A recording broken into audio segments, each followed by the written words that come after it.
All right. Well, welcome back, everybody, once again to Junk Shop Library's Improv Bible Study.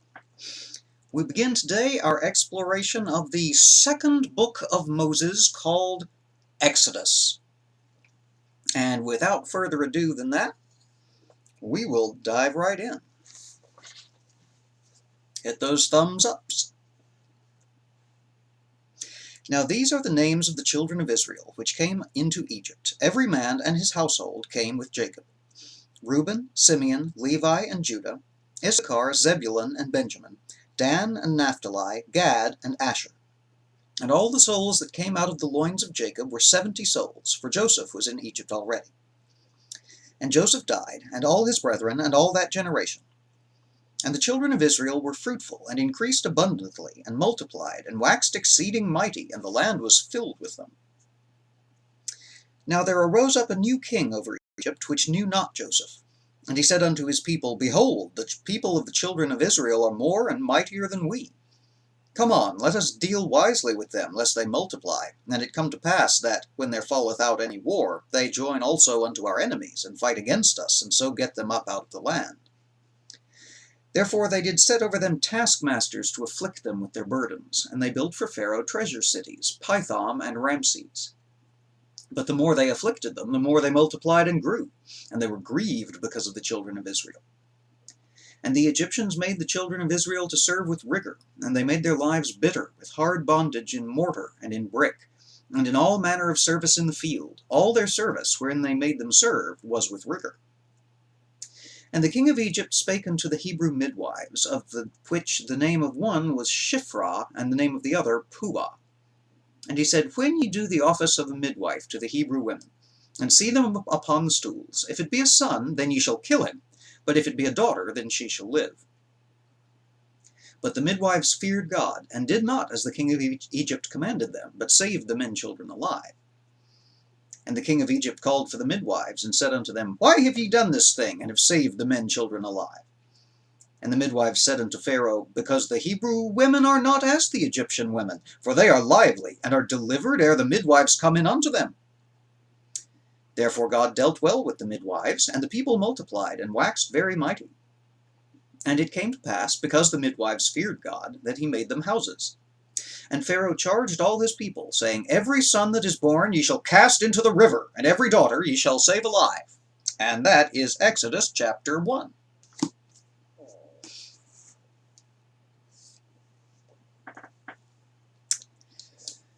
All right. Well, there's not a lot to unpack there, honestly, except for probably the funniest lie so far in a book that's had no shortage of funny lie stories. And for once, it doesn't involve being married to your sister.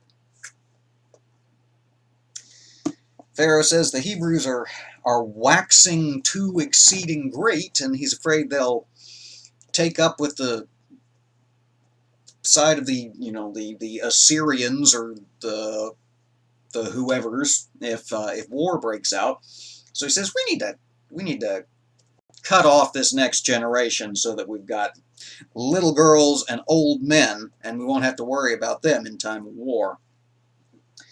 So he goes to the two midwives who are doing all the midwifering for this waxing exceeding great nation of Israel down in Goshen, and he says, here's the thing, I don't want any more baby boy Hebrews running around, so I just need you to check, when they come out, and you can let the girls live, but if it's a boy, and they say, sure thing, we'll get right on that. And they go back to business as usual, keeping the babies alive like midwives do.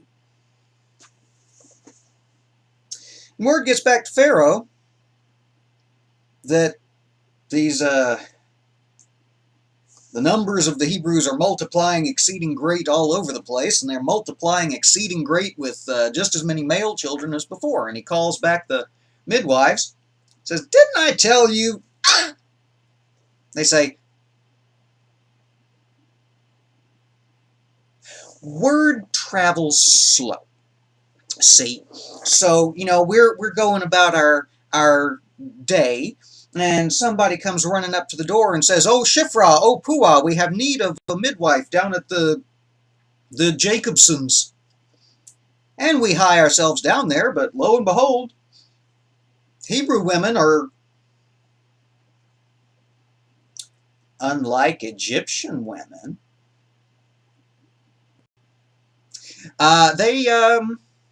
They kind of subscribe to the give birth or get off the stool philosophy, and by the time we get there, the baby's already there, and they've already noticed he's alive, and we can't exactly sneak in the back and wring his neck like a chicken. Might look a little suspicious. And Pharaoh buys it, and so he turns to his soldiers and says, I want you to go around drowning all the boy babies. And that's the end of the chapter.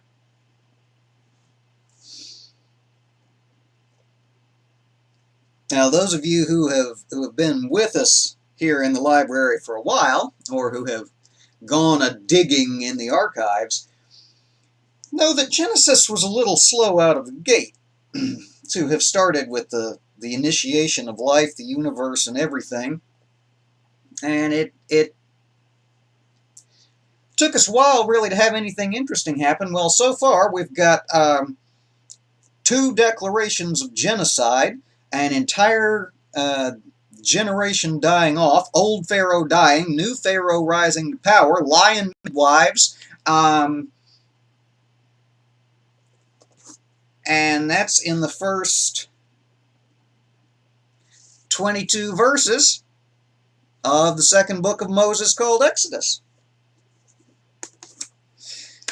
So it looks like things are going to ramp up for us here, and we'll have a few more episodes of this coming to you this week, if all goes according to plan. But we're just going to let this one lie here. And hang on, I have pop-ups. Remind me later.